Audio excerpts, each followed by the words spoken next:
Hello, welcome again two mister ব্যাংকার channel. আমাদের সিডিসিএস discussion series চলছিল, আমরা ইউসিপি নিয়ে আলোচনা করছিলাম। আজকে আমাদের আলোচনা হচ্ছে ইউসিপি 600 আর্টিকেল 2 ডেফিনিশন। এই আর্টিকেল 2-তে 14টি টার্মসের ডেফিনিশন দেওয়ার চেষ্টা করা হয়েছে।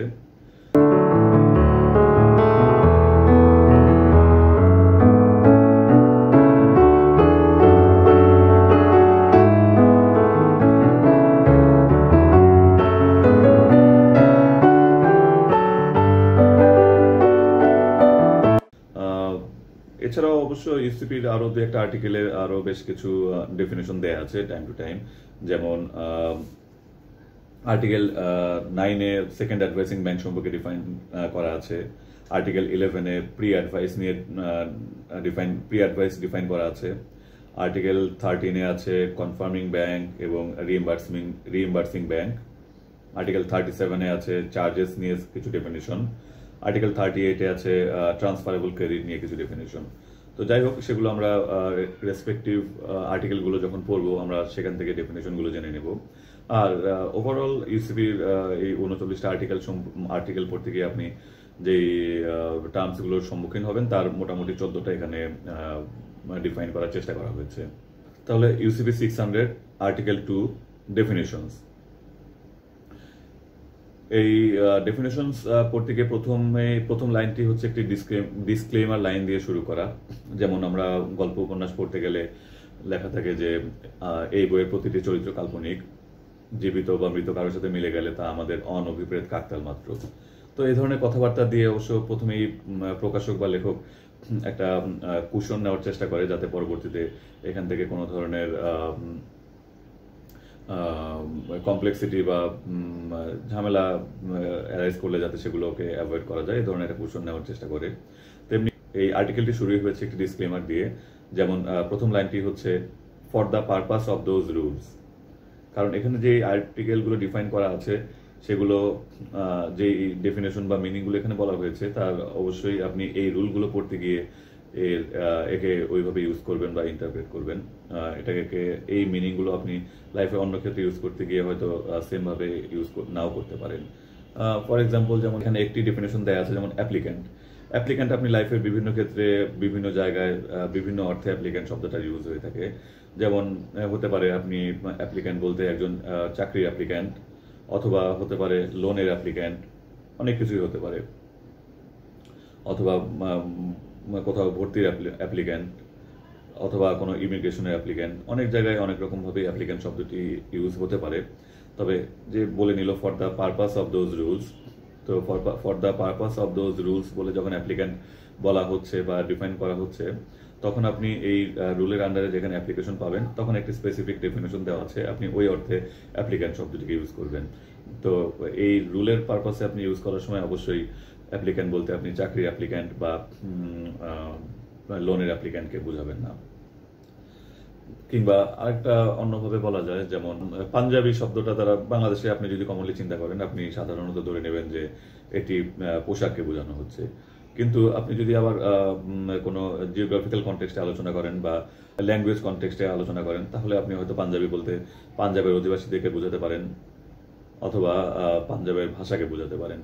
তো আপনি আসলে কোথায় ইউজ করছেন কোন শব্দটি সেটি জানা থাকলে আপনি তখন একটা ডিফারেন্ট অ্যাঙ্গেল থেকে বা ডিফারেন্ট মিনিংয়ে সেটাকে ইন্টারপ্রেট করতে পারেন। তো এই জন্য এই রুলটির শুরুতেই যে ডিসক্লেমারটি তা হচ্ছে for the purpose of those rules. কাজে আপনি এখানে যে ডেফিনেশনগুলো জানবেন এটা শুধু আপনাকে এই রুল পারপাসেই ইউজ করবেন, তাহলে আপনি এটার প্রপার মিনিংটা পেতে পারবেন। এটাকে অন্য কোনো মিনিংকে এই রুলের আন্ডারে ইন্টারপ্রেট করা বা এই ডেফিনেশনগুলোকে অন্য কোথাও ইন্টারপ্রেট করলে পারফেক্টলি ইন্টারপ্রেটেড নাও হতে পারে। তো যাই হোক, আমরা আমাদের সিরিয়াল বাই আমরা আলোচনায় চলে যাই। তো প্রথমেই যে ডেফিনেশনটি দেয়া আছে তা হচ্ছে অ্যাডভাইজিং ব্যাংক। এলসি পারপাসে বা এলসি অপারেশন পারপাসে আপনি বিভিন্ন রকম ব্যাংকের হয়তো দেখা পাবেন বা পেয়েছেন অলরেডি। সেগুলো হচ্ছে এলসি ইস্যুইং ব্যাংক হতে পারে, advising bank, second advising bank, negotiating bank, confirming bank, reimbursing bank. আপনি বিভিন্ন ধরনের ব্যাংকের রোল আপনি পাবেন বা পেয়েছেন। তো বিভিন্ন ধরনের ফাংশন, একই ব্যাংক যখন ডিফারেন্ট ডিফারেন্ট রোল প্লে করে তখন সে ডিফারেন্ট ডিফারেন্ট ব্যাংক হয়ে যায়, তখন তার রোল অনুযায়ী তার নামটাও তখন ডিফারেন্ট হয়ে যায়। তো আমাদের এই ডেফিনেশনগুলো প্রথমে শুরু হলো অ্যাডভাইজিং ব্যাংক দিয়ে। অ্যাডভাইজিং ব্যাপারটা আসছে আসলে, ফর এক্সাম্পল আমাদের এলসির যে অ্যাপ্লিক্যান্ট এবং বেনিফিশিয়ারি বেশিরভাগ সময় হয়ে থাকে তারা দুটি ডিফারেন্ট রিজিয়নে বা জিওগ্রাফিক্যাল লোকেশনে তারা বাস করে থাকে, বা একই লোকেশনেও হতে পারে যে বেনিফিশিয়ারি তার কমফোর্টের জন্য তার স্পেসিফিক ব্যাংকেই এলসিটি পেতে চাইবে, আর সেটার সাথে অ্যাপ্লিক্যান্টের ব্যাংকের হয়তো ডাইরেক্ট কোনো কমিউনিকেশন নাও থাকতে পারে। তো তখন এই অ্যাপ্লিক্যান্ট এবং বেনিফিশিয়ারি একই ব্যাংকের পার্টি হওয়াটাই বরং এক্সেপশন, বরং তারা দুই ব্যাংকের পার্টি হওয়াটাই স্বাভাবিক।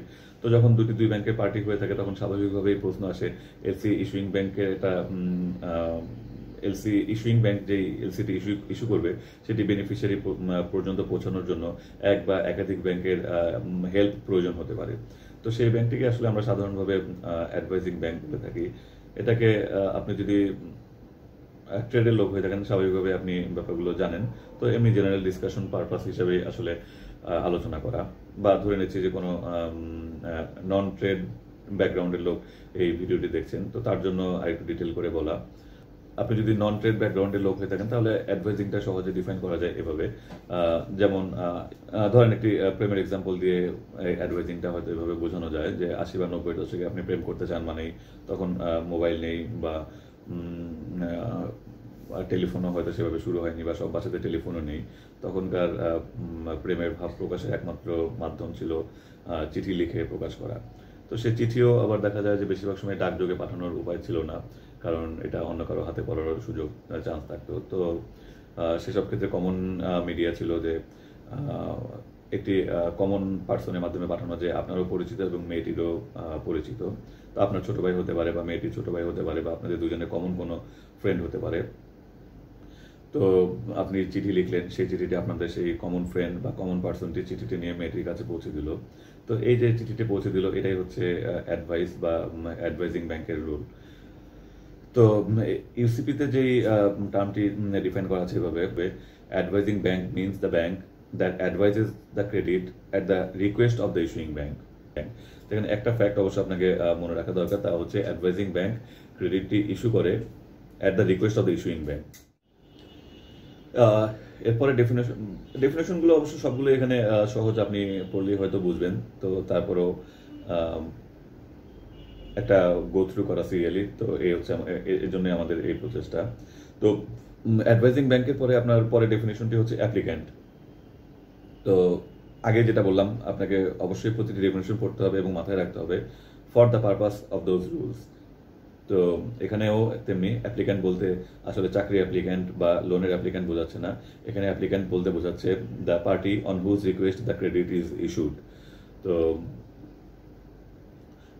যার রিকোয়েস্টে এলসিটা ইস্যু করা হবে তাকেই অ্যাপ্লিক্যান্ট বলা হচ্ছে। তো এটা আসলে খুব কঠিন কোনো ডেফিনেশন না, আমরা সবাই বুঝতে মানে অ্যাপ্লিক্যান্ট এই ট্রেডের লোকজন আমাদেরকে অ্যাপ্লিক্যান্ট বলতে আমরা আসলে সেই পার্টিকে বুঝে থাকি যার রিকোয়েস্টে এলসি ইস্যু করা হয়ে থাকে। অবশ্য সিডিসিএস গাইড টু সিডিসিএস বই, গ্যারি কোলিয়ারের যেই গাইড টু সিডিসিএস বইটি, সেই আলোচনা থেকে অবশ্য একটি বিষয় এখানে বলার চেষ্টা করা হচ্ছে যে অবশ্যই অ্যাপ্লিক্যান্ট এই ডকুমেন্টারি ক্রেডিটের পার্ট না। ইউসিপি অনুযায়ী অ্যাপ্লিক্যান্ট ডকুমেন্টারি ক্রেডিটের পার্ট নয়। এবং আরেকটু যেটা বলার চেষ্টা করা হচ্ছে গাইড টু সিডিসিএস বইটিতে, সেটি হচ্ছে আপনার অ্যাপ্লিক্যান্ট আসলে ব্যাংকের অ্যাকচুয়াল পার্টিও নাও হতে পারে। তো এই ব্যাপারটা একটু আমাদের জন্য মেনে নেওয়া কঠিন হলেও বইতে এভাবে ডিফাইন করা আছে যে অ্যাপ্লিক্যান্ট ব্যাংকের অ্যাকচুয়াল পার্টি নাও হতে পারে, সেই পার্টির সিস্টার কনসার্নও হতে পারে। যদিও আমাদের দেশের প্র্যাকটিসে আমরা সেই সিস্টার কনসার্ন মানেও অবশ্যই এলসি অ্যাপ্লিক্যান্ট হতে গেলে তাকে ব্যাংকের পার্টি হতে হয়, তবে থিওরিটিক্যালি অথবা প্র্যাকটিক্যালিও হয়তো অন্য কোনো দেশে সেটাও সম্ভব যে অ্যাপ্লিক্যান্ট ব্যাংকের পার্টি না হয়েও এলসি অ্যাপ্লিক্যান্ট হতে পারে। এবং আরেকটা ইম্পর্টেন্ট ইস্যু হচ্ছে যে অ্যাপ্লিক্যান্ট ডকুমেন্টারি ক্রেডিটের কোনো পার্ট নয়, ডকুমেন্টারি ক্রেডিটের কোনো পার্টি নয়। ব্যাংকিং ডে, এরপরে ডেফিনেশনটি হচ্ছে banking day. Banking day define করা আছে এভাবে: banking day means a day on which a bank is regularly open at the place at which an act subject to those rules is to be performed. এখানে আপনার কয়েকটা point note করার মতো আছে। তা হচ্ছে ব্যাংকিং ডে হতে গেলে আপনার কয়েকটি পয়েন্ট নোট করার মতো আছে, যেমন ব্যাংক ইজ রেগুলারলি ওপেন, মানে এক্সেপশনালি যদি ওপেন কোনো ডে হয় সেটাকে আপনি এই ইউসিপি পারপাসে আপনি ব্যাংকিং ডে বলতে পারবেন না। এক্সেপশনালি ওপেন বলতে বোঝাচ্ছে যেমন আমাদের দেশে অনেক সময় হয়ে থাকে যে নির্বাচনের তফসিলে টাকা গ্রহণ বা অন্য অন্য কোনো কারণে শুক্রবারে ফর এক্সাম্পল ব্যাংক খোলা, তো ইউসিবির এই ডেফিনেশন অনুযায়ী রেগুলারলি ওপেন, ওই দিনটাকে কিন্তু আপনি তাহলে ব্যাংকিং ডে বলতে পারবেন না। কেন বলা যাবে না? কারণ ওইটা রেগুলারলি ওপেন কোনো ডে নয়। তারপরে যেমন আরেকটা ইস্যু হচ্ছে at the place. Regularly open কোনো রেগুলার প্লেসেই হতে হবে। কোনো এক্সেপশনাল কারণে বা কোনো এক্সেপশনাল পারপাসে যদি হয়ে থাকে যে আপনি রেগুলার প্লেস বাদ দিয়ে অন্য কোথাও কোনো ফাংশন করছেন, সেটাকেও আপনার ব্যাংকিং ডে বলা যাবে না। যেমন একটা এক্সাম্পল হিসাবে বলা যেতে পারে, ব্যাংকের আপনার শাখার কোনো ক্যাম্পেইন হিসাবে আপনি কোনো বিশ্ববিদ্যালয় বা কোনো অফিসে একদিন ব্যাপী বা আধা বেলা বা 2 দিন ব্যাপী আপনি কোনো ক্যাম্পেইন করছেন, credit card campaign, account opening campaign বা এই ধরনের কোনো ক্যাম্পেইন, তাহলে সেটাকেও কিন্তু ব্যাংকিং ডে বলা যাচ্ছে না। ব্যাংকিং ডে হতে গেলে আপনার কিছু ক্রাইটেরিয়া মিট করতে হবে, সেগুলো মিট করলে আপনি ওটাকে এই রুলের পারপাসে আপনি ব্যাংকিং ডে বলতে পারবেন। আরও মূল যে পয়েন্টটি, তৃতীয় যে পয়েন্টটি, সেটি হচ্ছে অ্যান অ্যাক্ট। ব্যাংকিং ডে হতে গেলে ব্যাংকের রেগুলারলি ওপেন হতে হবে, রেগুলার প্লেসে ওপেন হতে হবে, এবং যেখানে an act subject to those rules is to be performed, মানে রেগুলারলি ওপেন হতে হবে যেদিন আপনি এই রুলের আন্ডারে কোনো কার্যক্রম পালন করতে পারবেন, রেগুলার প্লেসে ওপেন হতে হবে যেখানে আপনি এই রুলের আন্ডারে কার্যক্রম পারফর্ম করতে পারবেন, এবং মূল কথা হচ্ছে এই কার্যক্রম পারফর্ম করার জন্য ওপেন থাকতে পারবেন। যেমন অনেক ব্যাংকেই স্যাটারডে ব্যাংকিং আছে, অর্ধ দিবসে স্যাটারডে ব্যাংকিং। এখন অর্ধ দিবসে সেই স্যাটারডে ব্যাংকিংয়ে যদি এমন হয়ে থাকে যে আপনার an act subject to those rules is to be performed, আপনি এই রুলের আন্ডারে কোনো কার্যকলাপ পরিপূর্ণভাবে করতে পারেন, তবে সেটাকে ব্যাংকিং ডে বলতে পারবেন। কিন্তু যদি এমন হয়ে থাকে যে আপনি পরিপূর্ণভাবে এই রুলের আন্ডারে কার্যকলাপ করতে পারবেন না, তাহলে কিন্তু আপনি সেটাকে ব্যাংকিং ডে বলতে পারবেন না। তো এই হচ্ছে ইউসিপির আন্ডারে ব্যাংকিং ডে বলতে গেলে আপনাকে এই ক্রাইটেরিয়াগুলো মিট করতে হবে: রেগুলারলি ওপেন, রেগুলার প্লেস, এবং যেখানে an act subject to those rules can be performed. এই ক্রাইটেরিয়াগুলো মিট করলেই আপনি তাকে ব্যাংকিং ডে বলতে পারবেন। তারপরের ডেফিনেশনটি হচ্ছে বেনিফিশিয়ারি। তো এলসির অ্যাপ্লিক্যান্ট বেনিফিশিয়ারি সম্পর্কে অবশ্য আমরা বেশ ওয়াকিবহল, কারণ from the very first day আমরা এলসি বা ফরেন ট্রেড বা এগুলোর সাথে আমাদের যতদিন যাবত ইনভলভমেন্ট, খুব আর্লি স্টেজে আমরা যে 2-1টা জিনিস শিখে থাকি, তা হচ্ছে অ্যাপ্লিক্যান্ট এবং বেনিফিশিয়ারি। তো আমাদের আন্ডারস্ট্যান্ডিং এবং ইউসিপি ডেফিনেশন আসলে সেমই আছে। বেনিফিশিয়ারি বলতে আবার সেই পার্টিকে বোঝায় যার ফেভারে আসলে এলসিটি ইস্যু করা হয়ে থাকে, এবং অ্যাপ্লিক্যান্ট এলসির পার্ট না হলেও বেনিফিশিয়ারি কিন্তু অবশ্যই খুব এলসির একটি পার্ট। এরপরের ডেফিনেশনটি হচ্ছে কমপ্লাইং প্রেজেন্টেশন। ডেফিনেশনটি বলা আছে এমন: কমপ্লাইং presentation means a presentation that is in accordance with the terms and conditions of the credit, the applicable provisions of those rules, and international standard banking practice. এখানেও কিন্তু আপনি এই ডেফিনেশনটাকে যদি আপনি অ্যানালাইসিস করেন, আপনি এখানেও 3টা গুরুত্বপূর্ণ পয়েন্ট পাবেন।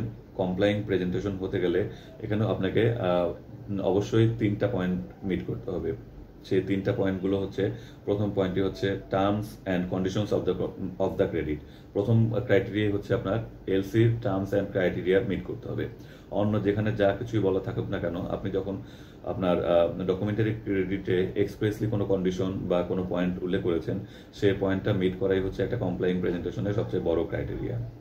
তো আপনি LC terms and condition meet করার পরে আপনার সেকেন্ড টায়ারের যেই ক্রাইটেরিয়া মিট করতে হবে, সেটা হচ্ছে applicable provision of those rules, মানে এই ইউসিবির যে আর্টিকেলগুলো আছে বা যে প্রভিশনগুলো আছে, আপনার ডকুমেন্টারি ক্রেডিটের ক্রাইটেরিয়া মিট করার পর সেকেন্ডারি ক্রাইটেরিয়া হিসেবে অবশ্যই আপনাকে সেই ইউসিবির আর্টিকেলের ক্রাইটেরিয়াগুলো মিট করতে হবে।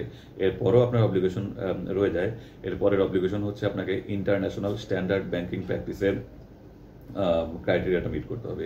এখানে ইন্টারন্যাশনাল স্ট্যান্ডার্ড ব্যাংকিং প্র্যাকটিস বলতে আপনি আবার শুধু আইএসবিপি কে মিন করলেই হবে না। আইএসবিপির বাইরেও গ্লোবালি অ্যাকসেপ্টেড ইন্টারন্যাশনাল কোনো স্ট্যান্ডার্ড ব্যাংকিং প্র্যাকটিস থাকতে পারে, আইসিসির অপিনিয়ন থাকতে পারে, ডকডেক্স রেজলিউশন থাকতে পারে। তো এগুলো মিলেই আসলে আপনার international standard banking practice. International standard banking practice বলতে শুধু আইএসবিপি 745 বোঝালেই চলছে না। তো তার মানে কমপ্লেইন প্রেজেন্টেশন হতে গেলে আপনাকে অ্যাটলিস্ট এই পয়েন্টগুলো বা এই ক্রাইটেরিয়াগুলো মিট করতে হবে। দেন আছে কনফার্মেশন এবং কনফার্মিং ব্যাংক। আপনি যখন একটা এলসি ইস্যু করবেন, এলসি ইটসেলফই একটি definite undertaking of the issuing bank. তো তারপরেও যে আপনি যদি ডেফিনিট আন্ডারটেকিং বলতে বোঝানো হচ্ছে আপনি যদি একটি কমপ্লেইন প্রেজেন্টেশন করেন, অবশ্যই আপনি পেমেন্ট পাবেন, বা এলসি টার্মস অনুযায়ী বলতে গেলে আপনার সেই ডকুমেন্টটি অনার বা নেগোসিয়েটেড হবে। তো সেই ডেফিনিট আন্ডারটেকিং এর পরেও কিছু কনফিউশন রয়ে যায়। যেমন যেমন এখন রাশিয়া ইউক্রেন যুদ্ধ চলছে। তো ইউক্রেনের কোনো ব্যাংকের ইস্যু করা বা কোনো ডকুমেন্টারি ক্রেডিট নিয়ে কাজ করতে গিয়ে অবশ্যই আপনি কিছুটা শেকি ফিল করাটাই স্বাভাবিক যে আপনি যত সময় পেমেন্ট পাবেন কিনা। তো এ ধরনের সিচুয়েশনে যেমন পার্টি রিস্ক হয়তো অ্যাপ্লিক্যান্টের রিস্কটা হয়তো ইস্যুইং ব্যাংক বেয়ার করলো, কিন্তু ইস্যুইং যে ব্যাংকটি সেই ব্যাংকটিকেও আপনার কাছে খুব একটা স্ট্রং ব্যাংক মনে হচ্ছে না অ্যাজ এ বেনিফিশিয়ারি। কিংবা ধরেন যে ব্যাংকটি স্ট্রং কিন্তু কান্ট্রির অবস্থা ভালো যাচ্ছে না, যেমন শ্রীলঙ্কা দেউলিয়া হওয়ার প্রান্তে ছিল, বা একসময় গ্রিস দেউলিয়া হওয়ার কাছাকাছি ছিল, তো বা এখন ইউক্রেন বা রাশিয়া। তো এই কেসগুলোতে দেখা যায় যে ব্যাংক হয়তো স্ট্রং ব্যাংক হলেও কান্ট্রির অবস্থা ভালো যাচ্ছে না, কান্ট্রি রিস্ক একটা ফ্যাক্ট। তো এই ধরনের কেসগুলোতে স্বাভাবিকভাবেই চলে আসে আরেকটি সেকেন্ড আরেক টায়ারের আর একটা আন্ডারটেকিং এর একটা বিষয় চলে আসে।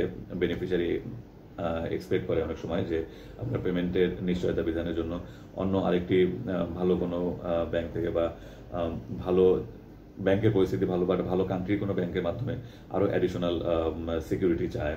তো সেই অ্যাডিশনাল সিকিউরিটিকেই আসলে কনফার্মেশন বলা হয়ে থাকে, এবং এই যে ব্যাংক এই কনফার্মেশন দিয়ে থাকে তাকেই কনফার্মিং ব্যাংক বলা যায়।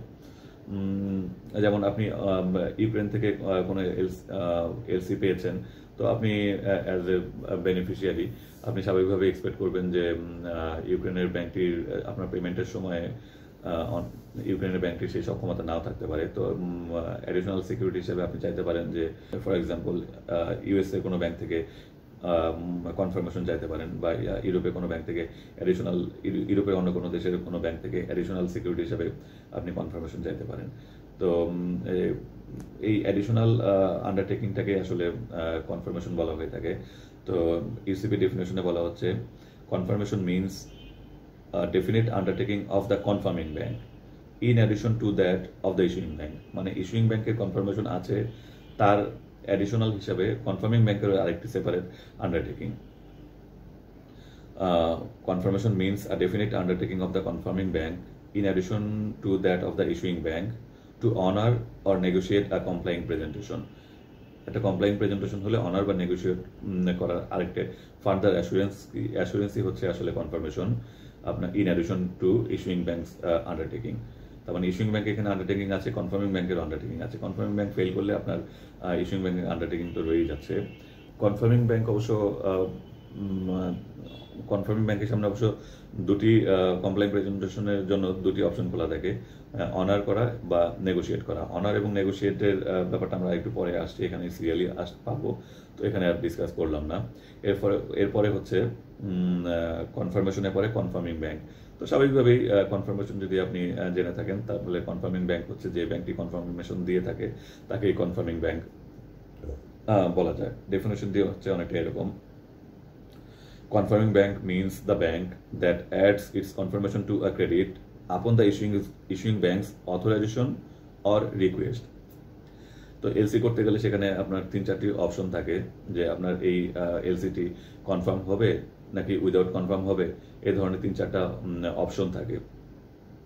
তো আপনি এটাকে ইস্যুয়েন্সের সময় কনফার্ম করে দিতে পারেন বা অপশন রাখতে পারেন। এই জন্য এখানে বলা হয়েছে confirming bank means the bank that adds its confirmation to a credit upon the issuing bank's authorisation or request. এখানে দুটি অপশন আছে, authorisation or request. Issuing bank authorise করে দিতে পারে কনফার্মিং ব্যাংকে যে তুমি কনফার্ম করতে পারো। তো সেসব ক্ষেত্রে অনেক মে অ্যাড দিয়ে এলসিটি ইস্যু করা হয়। আর ইস্যুইং ব্যাংক রিকোয়েস্ট করে দিতে পারে কনফার্ম করেই, আগে থেকে কথাবার্তা বলে সেটেলমেন্টের মধ্যে এসে একেবারে কনফার্ম করেই এখান থেকে এলসিটি ইস্যু করতে পারে। এরপরে হচ্ছে সেই আমাদের কাঙ্ক্ষিত ডেফিনেশন ক্রেডিট, যেই ক্রেডিট নিয়ে আমাদের বাকি আলোচনা সামনের দিকে আগাবে। তো ক্রেডিটটা এখানে এত পরে আসার কারণটি হচ্ছে এখানে ডেফিনেশনগুলো অ্যালফাবেটিক্যালি সাজানো হয়েছে, যার ফলে সি ক্যাটাগরিতে এসে ক্রেডিট অপশনটি পাওয়া গেছে। ডেফিনেশনটি আপনি পরীক্ষায় কাজে না লাগলেও ডেফিনেশনটি মুখস্থ করে রাখতে পারেন, বিভিন্ন সময় আপনার কাজে লাগতে পারে, কথাবার্তায় বা আপনার আলোচনায় কাজে লাগতে পারে। তো ডেফিনেশনটা এরকম: credit means any arrangement however named or described that is irrevocable and thereby constitute a definite undertaking of the issuing bank to honor a complying presentation. এই ডেফিনেশনটাকেও আপনি কিছু পয়েন্টে ভাগ করতে পারেন। যেমন ক্রেডিট হচ্ছে এনি অ্যারেঞ্জমেন্ট, যে কোনো ধরনের অ্যারেঞ্জমেন্টকে কিছু ক্রাইটেরিয়া ফুলফিল করলে আপনি ক্রেডিট বলতে পারেন। তো এনি অ্যারেঞ্জমেন্ট, তারপরের পার্টটি আসছে however named or described, আপনি যে নামেই ওকে বলে থাকেন না কেন, যে কোনো ধরনের অ্যারেঞ্জমেন্ট যে নামেই দেখে থাকেন না কেন, এই ক্রাইটেরিয়াগুলো ফুলফিল করলে তাকে ক্রেডিট বলা যাবে। তো যে নামেই বলতে বোঝাচ্ছে এখানে লেটার অফ ক্রেডিট বা এলসি, ডকুমেন্টারি ক্রেডিট বা ডিসি, শুধু credit, standby letter of credit. তো এই ধরনের বিভিন্ন নামে একে ডাকা যায়। আপনি যে নামেই ডাকেন না কেন, যে কোনো অ্যারেঞ্জমেন্টই হোক না কেন, এই ক্রাইটেরিয়াগুলো ফুলফিল করলে তাকে ক্রেডিট বা ডকুমেন্টারি ক্রেডিট বা লেটার অফ ক্রেডিট বলা যাবে। ক্রাইটেরিয়াগুলো হচ্ছে, সেই ফিচারগুলো হচ্ছে ক্রেডিট অবশ্যই ডেফিনিট আন্ডারটেকিং, ক্রেডিট অবশ্যই ইররিভোকেবল, ক্রেডিট অবশ্যই ইররিভোকেবল, ক্রেডিট অবশ্যই ডেফিনিট আন্ডারটেকিং হতে হবে। আর কমপ্লাইং প্রেজেন্টেশন হলে ইস্যুইং ব্যাংক সেটা অনার করবে। ক্রেডিট অবশ্যই ইররিভোকেবল হতে হবে এবং ইস্যুইং ব্যাংকের সেটা অবশ্যই একটা ডেফিনিট আন্ডারটেকিং যদি সেটা কমপ্লাইং প্রেজেন্টেশন হয়ে থাকে। আর এখানে আরেকটা জিনিস আপনি দেখছেন যে ইস্যুইং ব্যাংকের ক্ষেত্রে বলা হচ্ছে যে শুধু অনার কমপ্লাইং প্রেজেন্টেশন, আর কনফার্মিং ব্যাংকের ক্ষেত্রে বলা হচ্ছে অনার অর নেগোসিয়েট। তো ইস্যুইং ব্যাংকের জন্য অপশন একটাই, শুধু অনার করা। আর কনফার্মিং ব্যাংকের উপর কিন্তু দুটি অপশন আছে, বা অন্যান্য নেগোসিয়েটিং ব্যাংকেরও দুটি অপশন আছে, অনার অর নেগোসিয়েট। তো এই বিষয়গুলো আমরা আসছি, আপনি জাস্ট মাথায় রাখেন। তো পরের পয়েন্টটি হচ্ছে আসলে আমাদের সেই অনার অবশ্য অনারেরও 3টা মিনিং আছে। এ হচ্ছে to pay at sight if the credit is available by sight payment, B to incur a deferred payment undertaking and pay at maturity if the credit is available by deferred payment, C to accept a bill of exchange or draft drawn by the beneficiary and pay at maturity if the credit is available by acceptance. Deferred payment এবং by acceptance এই দুইটার মধ্যে তো honour বলতে বোঝাচ্ছে আসলে যদি side বিল হয় আপনার অ্যাট সাইড পেমেন্ট করার ব্যবস্থা করা, যদি ডেফার্ড পেমেন্ট হয়ে থাকে তাহলে সেটা ডেফার্ড পেমেন্ট আন্ডারটেকিং দেওয়া এবং অ্যাট ম্যাচুরিটি সেটা পে করা, বাই অ্যাকসেপ্টেন্স হলে অ্যাকসেপ্টেন্স দেয়া এবং ম্যাচুরিটিতে সেটা পেমেন্ট করা।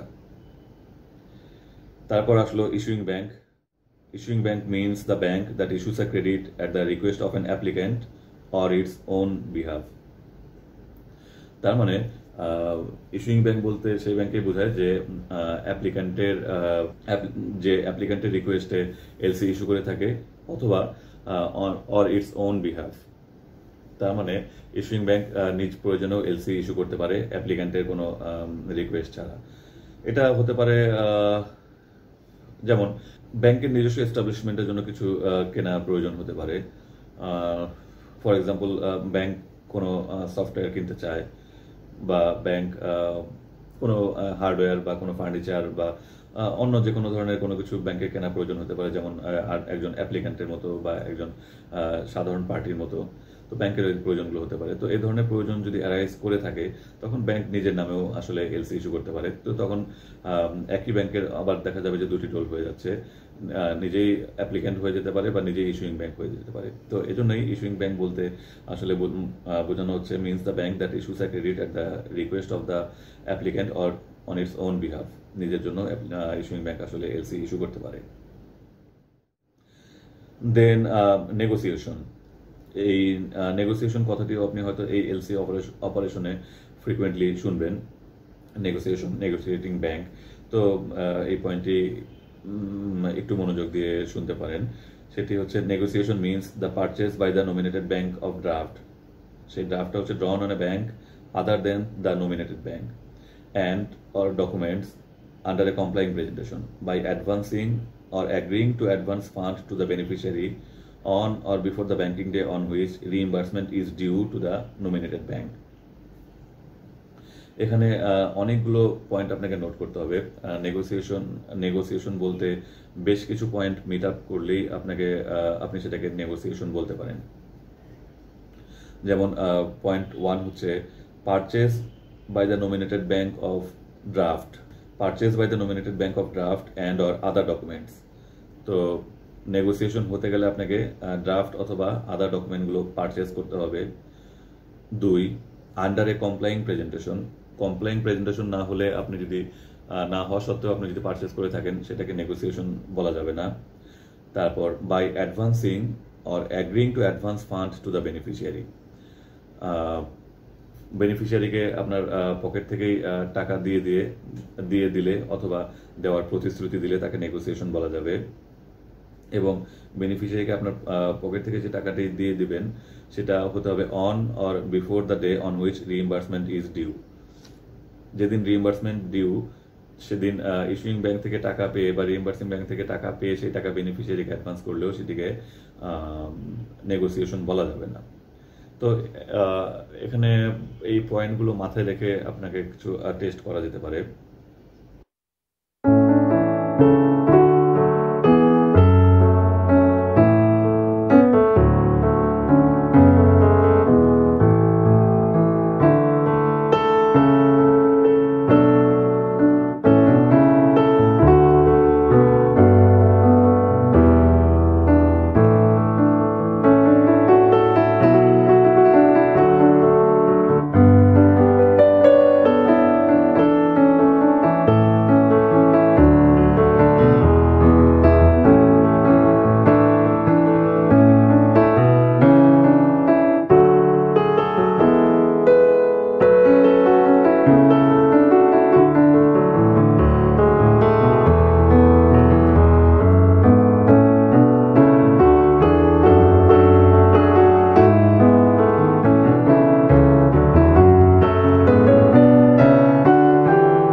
nominated bank means the bank with which the credit is available or any bank in case of a credit available with any bank. তো আমরা যখন এলসি ইস্যু করি স্বাভাবিকভাবে এলসি প্রক্রিয়ায় ডকুমেন্ট আবার আমাদের কাছে আসতে হয়। তো ডকুমেন্ট আমাদের কাছে আসার যে প্রক্রিয়া এবং যে প্রক্রিয়াতে যে ব্যাংকগুলো যুক্ত থাকে তার একটি গুরুত্বপূর্ণ ব্যাংককে বলা যায় নমিনেটেড ব্যাংক। আমাদের এলসিতেই মেনশন থাকে। নমিনেশনের অবশ্য দুটি আবার দিক আছে, আপনার রেস্ট্রিক্টেড নমিনেশন এবং ওপেন নমিনেশন। যেমন এখানে ডেফিনেশনে বলেছে যে when nominated bank means the bank with which the credit is available. আপনি এলসিতে অ্যাভেলেবল উইথ আপনি স্পেসিফিক করে দিতে পারেন যে কোনো নির্দিষ্ট একটি ব্যাংক, অথবা আপনি ওপেন রাখতে পারেন অ্যাভেলেবল উইথ, আপনি অপশন দিয়ে দিতে পারেন any bank in Bangladesh or any bank. তো যখন আপনি এনি ব্যাংক ইন বাংলাদেশ দিয়ে দিয়েছেন তার মানে বোঝা যাচ্ছে যে বাংলাদেশের যে কোনো ব্যাংকের মাধ্যমেই এই ক্রেডিট অ্যাভেলেবল, অথবা শুধু এনি ব্যাংক তার মানে বিশ্বের যে কোনো ব্যাংকেই এই ক্রেডিট অ্যাভেলেবল। তো আমাদের দেশের লোকাল এলসিগুলোর ক্ষেত্রে সাধারণত দেখা যায় যে এনি ব্যাংক ইন বাংলাদেশই যথেষ্ট হয়। তো কিছু ফরেন এলসির ক্ষেত্রে আপনি স্পেসিফিক্যালি মেনশন করে দিতে পারেন বা শুধু কান্ট্রি স্পেসিফিক করে দিতে পারেন ওই দেশের যে কোনো ব্যাংকের মাধ্যমেই ক্রেডিট অ্যাভেলেবল। অনেক সময় দেখা যায় যে আপনার এলসির অ্যাপ্লিক্যান্ট এবং বেনিফিশিয়ারি একই ব্যাংকের একই ব্রাঞ্চে, বা অনেক সময় দেখা যায় যে সিস্টার কনসার্নের মধ্যে একই ব্রাঞ্চের কোনো পার্টির সিস্টার কনসার্নের মধ্যে এলসি আদান প্রদান হচ্ছে। তো তখন অনেক সময় দেখা যায় যে এলসি ইস্যুইং ব্যাংক এবং নমিনেটেড ব্যাংক দেখা যায় যে একই ব্যাংকের একই ব্রাঞ্চও ইস্যুইং ব্যাংক এবং নমিনেটেড ব্যাংক হতে পারে। দেন presentation means either the delivery of the documents under a credit to the issuing bank or nominated bank or the documents so delivered. তো এখানে আপনি এটা ট্রি এঁকে নিতে পারেন। প্রেজেন্টেশন বলতে বোঝাচ্ছে either the delivery of the document অথবা or the document so delivered. অংশে either the delivery of the ডকুমেন্টের অবশ্য একাধিক স্থান আছে যে কোথায় ডেলিভারি করবেন, to issuing bank or to nominated bank. তো আপনি যদি একটি ফ্লো চার্টের মতো বা ট্রির মতো এঁকে নেন তাহলে আপনি পিকচারটা আরো সুন্দর বুঝতে পারবেন। তো প্রেজেন্টেশন বলতে বোঝাচ্ছে either the delivery of the documents under A credit to the issuing bank or nominated bank or the documents so delivered. তো এখানে প্রেজেন্টেশন বলতে আসলে দুটি পার্টকে বোঝাচ্ছে। ইস্যুইং ব্যাংক অথবা নমিনেটেড ব্যাংকে ডকুমেন্ট ডেলিভারি করা প্রসেসটাকেও বোঝাচ্ছে, or the documents so delivered, অথবা যে ডকুমেন্টগুলো ডেলিভার হয়েছে অলরেডি, যেটা ইস্যুইং ব্যাংক বা নমিনেটেড ব্যাংকের পজিশনে আছে, সেই ডকুমেন্টটাকেও প্রেজেন্টেশন বলা যাচ্ছে। যে ডকুমেন্টটা প্রেজেন্ট করা হয়েছে এবং ইস্যুইং বা নমিনেটেড ব্যাংকের কাউন্টারে আছে সেটিও আপনার প্রেজেন্টেশন, অথবা এই আপনার কাউন্টারে হ্যান্ড ওভার করার প্রক্রিয়াটাকেও বলা হচ্ছে প্রেজেন্টেশন। তো প্রেজেন্টেশন থেকে বুঝে থাকলে প্রেজেন্টার হচ্ছে যে প্রেজেন্ট করে সেই প্রেজেন্টার। তো কারা এই প্রেজেন্টার হতে পারে?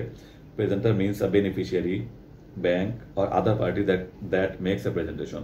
তো হতে পারে বেনিফিশিয়ারিও প্রেজেন্টার হতে পারে, ব্যাংক প্রেজেন্টার হতে পারে, বা আদার পার্টিও প্রেজেন্টার হতে পারে। তো এই হচ্ছে আমাদের মোটামুটি ডেফিনেশন। সেখানে অবশ্য ডিসকাস করার বা ইনপুট দেওয়ার আসলে তেমন কিছু ছিল না। ডেফিনেশনগুলোই মূলত মেইনলি সেলফ এক্সপ্লেনেটরি, আপনারা পড়লেই বুঝে যাবেন। কিন্তু যেহেতু আমরা কন্টিনিউয়াসলি ক্রোনোলজিক্যালি আমরা আগাতে যাচ্ছি সিরিয়ালি, তো সেই হিসাবে আমাদের ডেফিনেশন আমাদের আর্টিকেল 1-এর পরে আর্টিকেল 2টা ডিসকাস করা জাস্ট ডেফিনেশন। তো এখানে ভ্যালু অ্যাডিশনে আসলে খুব বেশি জায়গা ছিল না, বা আপনারা যেহেতু অলরেডি জানেন খুব বেশি ভ্যালু আসলে অ্যাড করার, আপনারা যেহেতু জানেন খুব বেশি ভ্যালু অ্যাড করার সুযোগ আমার জন্য কম। তো যাই হোক, তো সেই ডেফিনেশনগুলো জাস্ট আপনাদেরকে আরেকবার পড়ে শোনানোর মাধ্যমে আপনাদের সাথে থাকার চেষ্টা থেকে উপকার পান বা না পান, উৎসাহ উদ্দীপনা দিয়ে সাথে রাখবেন, যাতে আরো নতুন নতুন ভিডিও নিয়ে আপনাদের সাথে থাকতে পারি। আজ এ পর্যন্তই থাক। নেক্সট আমরা আর্টিকেল 3 ইন্টারপ্রিটেশন নিয়ে হাজির হব অন্য যে কোনো দিন। আজ এ পর্যন্তই থাক।